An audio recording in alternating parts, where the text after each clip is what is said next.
All right. Welcome, everybody. And we are going to jump right in because we've only got 30 minutes to speak with Godfrey Dillard, who is the Secretary of State candidate on the Democratic ticket. And just, again, I am interviewing on behalf of all of our MLive Media Group editorial board, who is all seated right here in the front row. All right. So, Godfrey, in your career as a diplomat and as a civil rights attorney, what is the one accomplishment that you are most proud of? The most thing that I'm most proud of? Yes. That I was able to graduate from college, that I was able to become a lawyer, and my mother was able to see it. My father died when I was 4 years old. My father was one of the original 100 Tuskegee Airmen. He died at 36. I was raised by my mother and grandmother, who gave me my values of family, hard work, perseverance, determination, justice, fair play, equal opportunity for everyone. For her to get a chance to see me graduate from the University of Michigan Law School. She had a chance to travel to Africa with me while I was a diplomat serving my country in a war zone. Given my humble beginnings, I started working at 7 years old, delivering newspapers to help with family finances. That was my greatest accomplishment, that my mother was able to see me succeed in life. Okay, let's talk a little bit about your philosophy for this position. What do you see as the top priorities for Michigan's Secretary of State? Voting. Number one job is voting. I want to change the perception. Use that. Okay. This mic's not going to Not working? Okay, excuse me. Use this one. Use this one? Okay, excuse me. Typically, people look at the Secretary of State's office as primarily with motor vehicles. However, the Secretary of State's office is also involved with the time, place, and manner of elections. In recent years, voter participation in Michigan has been declining precipitously. I think voting is the fundamental bedrock of democracy. Therefore, I've decided that when I looked at the Secretary of State's budget, $224 million budget, only 3% of that budget goes toward elections. And I came to the conclusion that I wanted my candidacy to be about enhancing the vote in the state. And I'm going to do that in a couple of ways. Number one, the statistics clearly show that there's a strong correlation between registration and voter participation, along with convenient voting. So I want to liberalize registration. I want to expand the National Voter Registration Act beyond just simply the Secretary of State offices. They can be at the social services, Veterans Administration, post offices, high schools, community colleges. In addition, I'd like to have online registration. And in addition to that, I want same-day registration that I'm going to promote.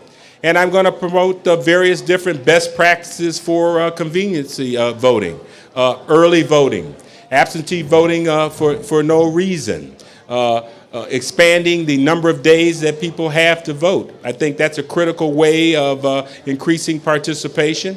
Many people have asked me, well, what if you've got a legislature that's Republican and they don't want to expand voting? They want to keep it only one day, or they don't want to expand the opportunities or options for registration and voting. Well, I intend to go around the state, do pilot programs. I'm going to ask the citizens of Michigan whether or not they want, mail-in registration, same-day registration, early voting, 30 days to vote, 7 days to vote, weekend voting.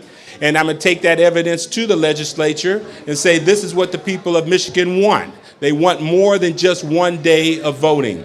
And if the legislature still doesn't want to do that, we are a ballot initiative state. I will promote a ballot initiative that the people of the state of Michigan will decide whether or not they want to expand the options for voting.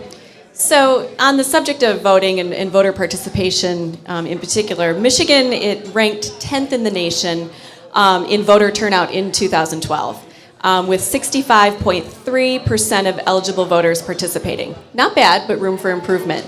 What percentage would you shoot for? Well, first of all, that's in a presidential election. If you look at the midterm elections, the last turnout was 45%. So, the presidential elections typically they're higher. But for me, I don't have a particular target number. What I want is, my focus is to reduce the structural barriers to voting. And I know that based on the statistics that I've seen, that if I eliminate these barriers, early voting, same-day voting, absentee voting for no reason, online registration, the numbers are going to be higher than 60%. Okay, so currently, are there any areas of the Secretary of State, besides voting, that you think need to be improved, and how would you do that? Campaign financing. We've never had a lawyer as a Secretary of State, and we all know that campaign financing has been in the news before the United States Supreme Court, and there is nuance between contributions and expenditures. I think it's time for a lawyer to be able to come in and interpret this, it's particularly where we don't have the transparency that we need. We see large sums of money coming from outside sources, third-party sources, focusing in on certain individual candidates. We need to identify where that money's coming from. I will be a new sheriff in town. We haven't had any major enforcement against any of this outside money or dark money by this administration. Certainly there has been some compliance issue from small candidates or candidates that are not involved in the major elections, but I want to change that. The current Secretary of State did try to change the rules with the dark money issue ads and the campaign disclosure with that, right. But was rebuffed by the legislature. How would you approach that differently? Well, the current Secretary of State has been an elected official since, I believe, Ronald Reagan.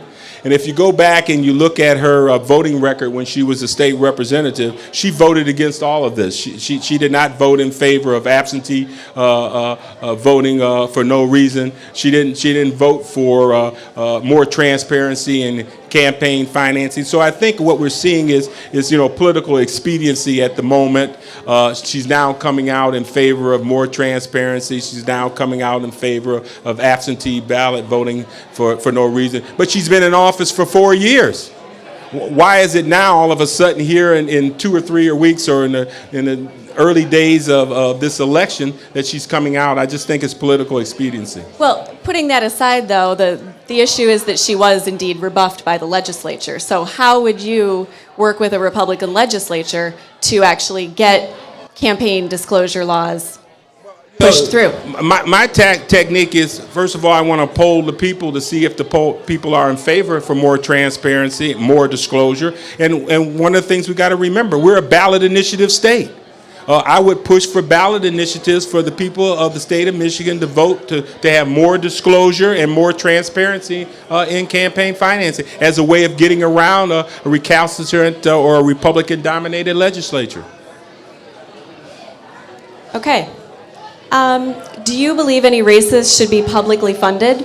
For example, judicial races?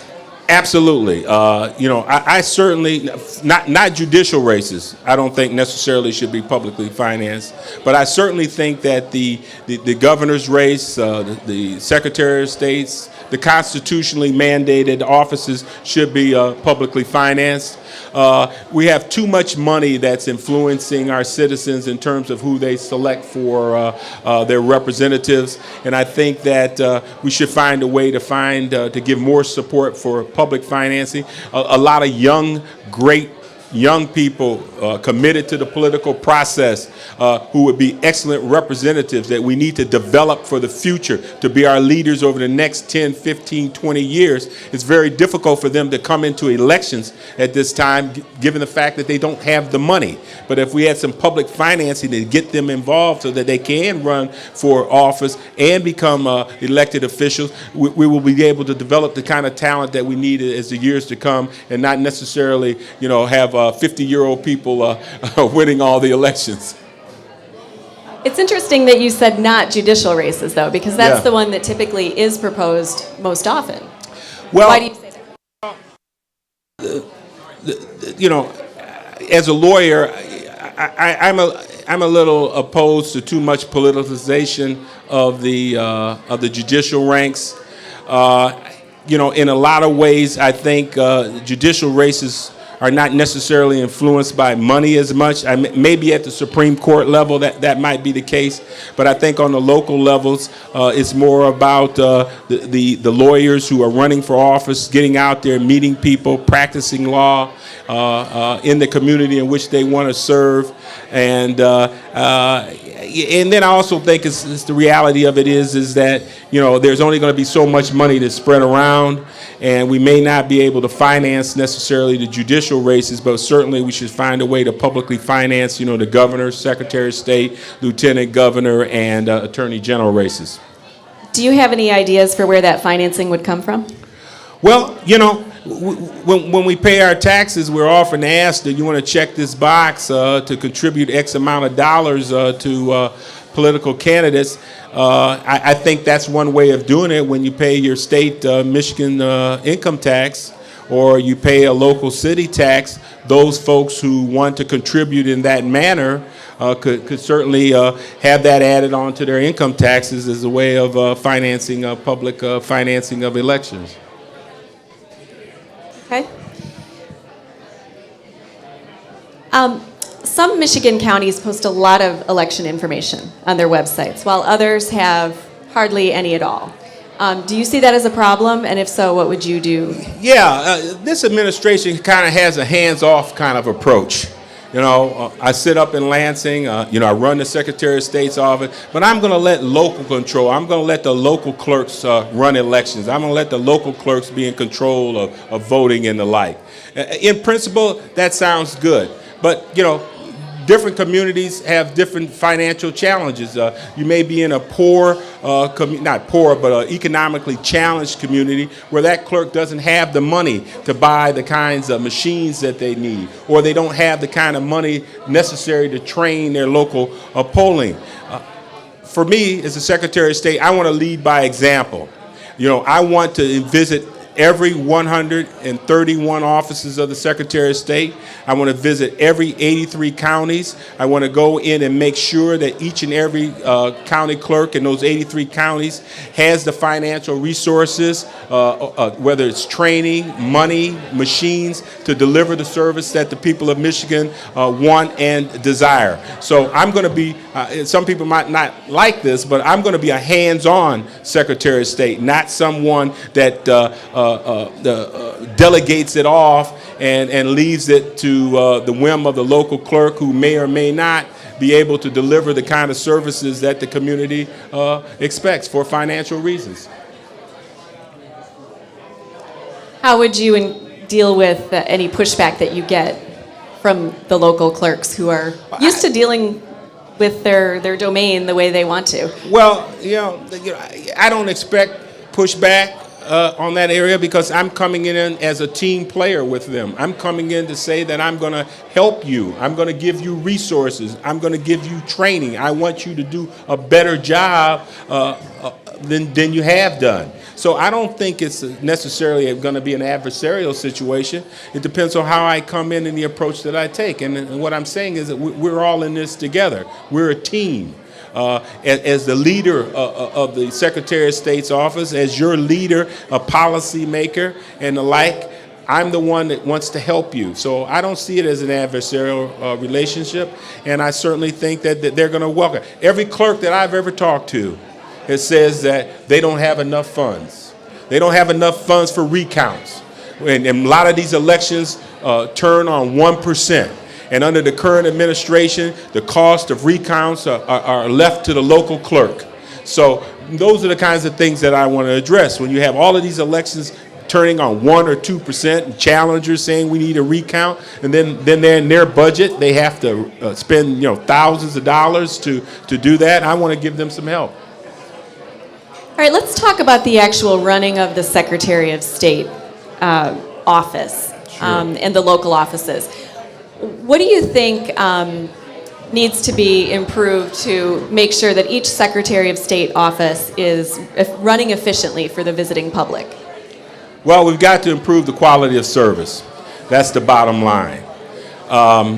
You know, we've reduced the number of Secretary of State's offices down to 131. There's been a cut in staff of 25%.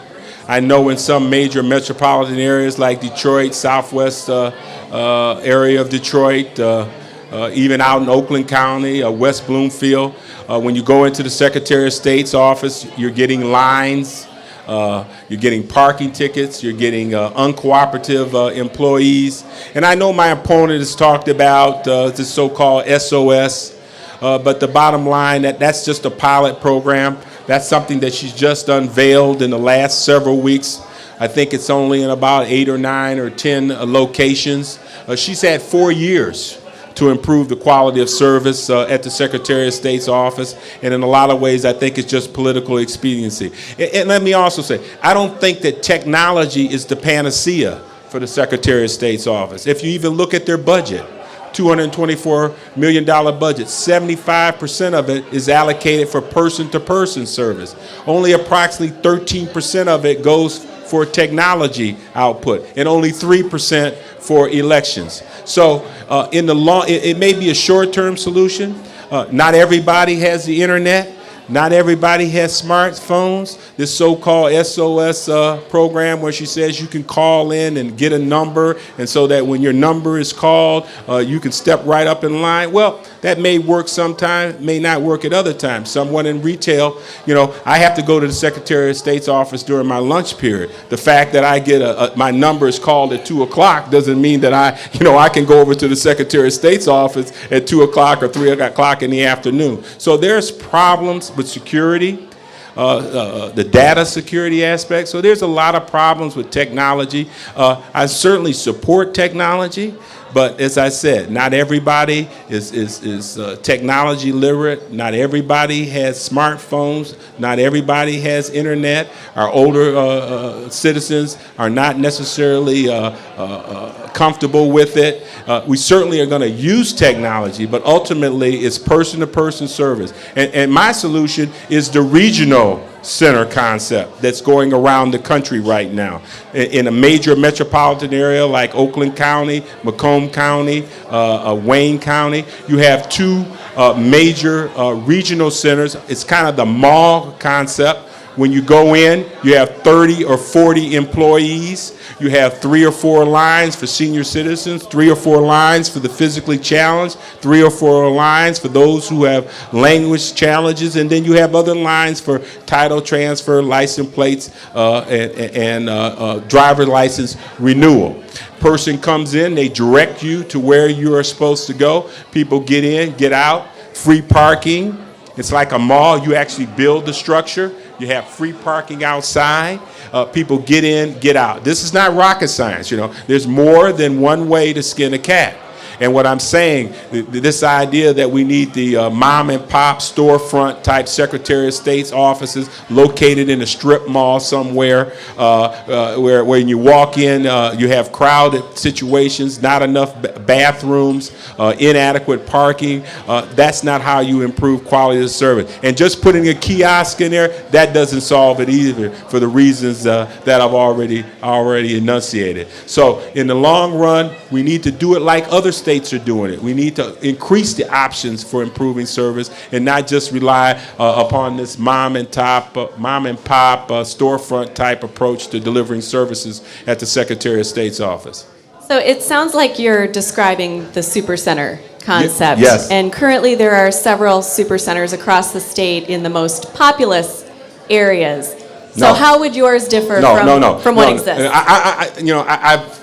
I've used this super service language throughout my campaign, and now I'm hearing it from my opponent once again about supercenter. No. When she says supercenter, I think she's really talking about technology, these kiosks and the like.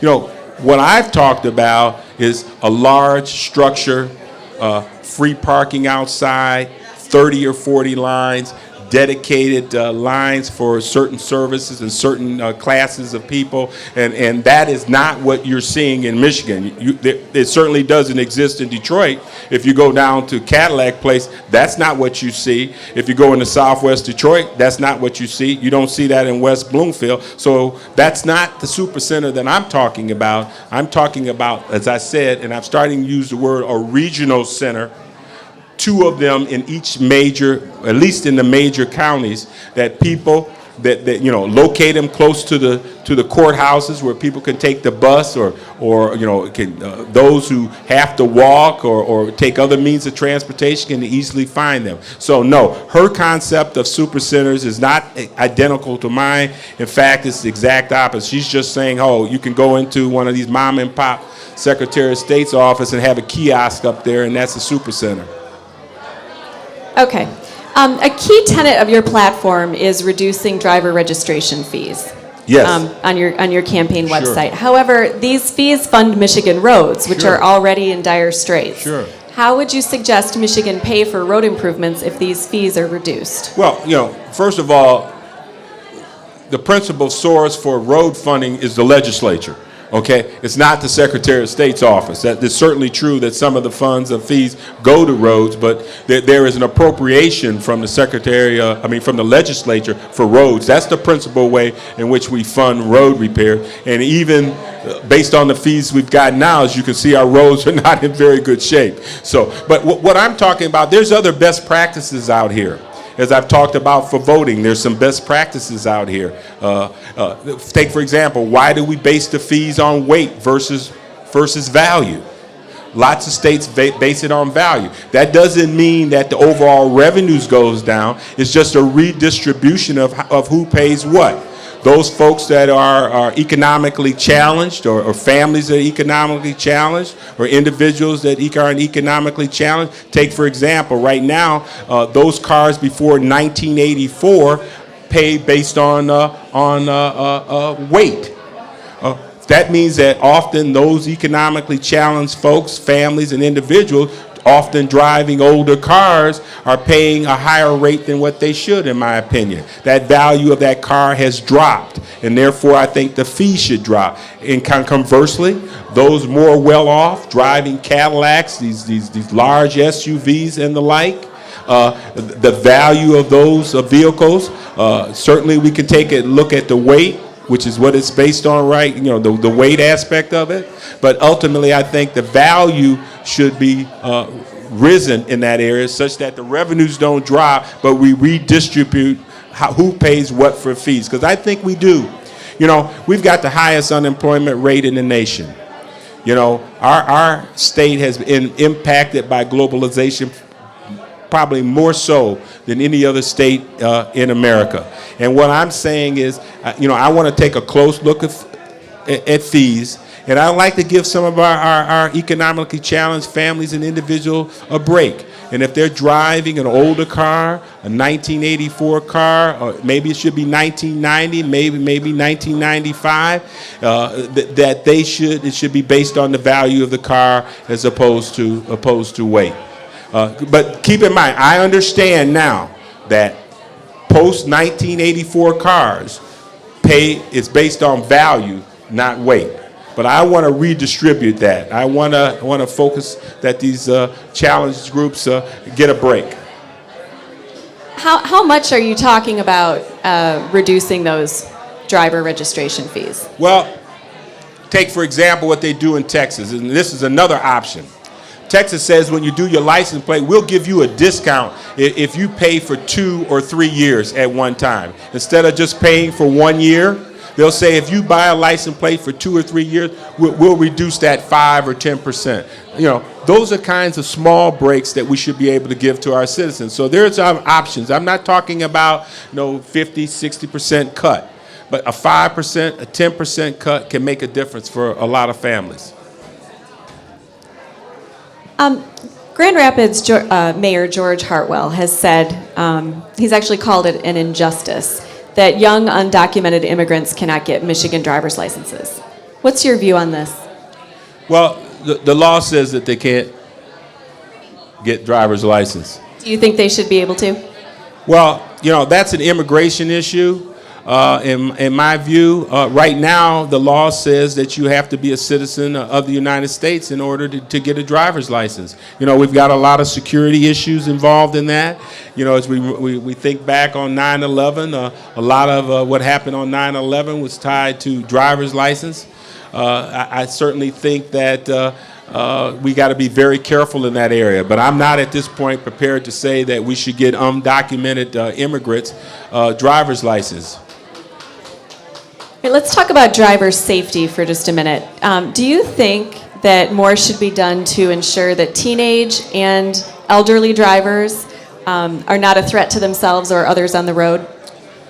Well, that's certainly a concern. We certainly know that the younger drivers are the more likely to have accidents. I wish we hadn't had the cuts in our education funding. There used to be a time that when you went to high school, you could get driver's training. Now we have a situation where it's all privatized, and a lot of these young folks who have economic challenges and family are not able to pay for private driver's training. I don't have any particular policy to solve that. I want to take a look at it. And at the same time, I'm not ready to, put undue restrictions on elder citizens strictly because of their age.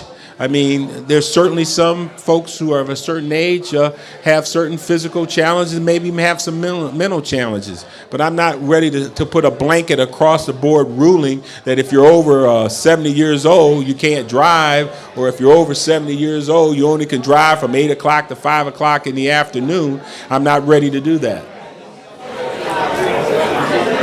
All right, let's go back to voting for a minute. Primary voting rules sometimes get criticism, particularly with voter comfort with the system. Turnout is often really low. Is the current primary system effective, or do you think it's time to rethink the rules? It suffers from the same structural barriers that general election voting suffers from. There are some best practices out here for registration liberalization. There are some best practices out here for voting. I've talked about that, expanding the National Voter Registration Act to a variety of federal agencies and not just limited to Secretary of State's offices for registering people, online registration, same-day registration, convenient voting, absentee voting even with no reason in primaries, expanded days for primary voting. Primary voting suffers the same problem. It's only one day. Expand the number of days. Make it easy for people. Other states are doing it differently. We do not have to do it this way. There are plenty of best practices that shows that those states who have gone to convenient voting, registration liberalization, have higher participation rates. The data is uncontroverted. When you implement these kinds of programs, voter participation increases. No question about it. Just check the records. Check this. Look at the Census Bureau with its current population survey that was used by the Supreme Court in a recent Holder, Shelby County versus Holder case. All that data is right there. Take a look at the Brennan report on voting. All of them will tell you these best practices increase participation, whether it's the general election or the primary. All right, we have just a couple more minutes, so I want to end with a more general question. If elected, what would be your very first order of business in office? My first order of business would to institute immediately pilot programs to ask the citizens of Detroit, do they want these registration liberalization policies and convenient voting policies that I've talked about tonight? I would immediately start those pilot programs because I would immediately implement these policies throughout the state to see what the citizens want, and I believe the citizens will be in favor of this. And then I would move to give it to the legislature. Hopefully they would accept it, but if they don't, my position is the second order of business is to follow up on that evidence and move toward a ballot initiative to expand voting participation in the state of Michigan. Okay, thank you very much. Thank you.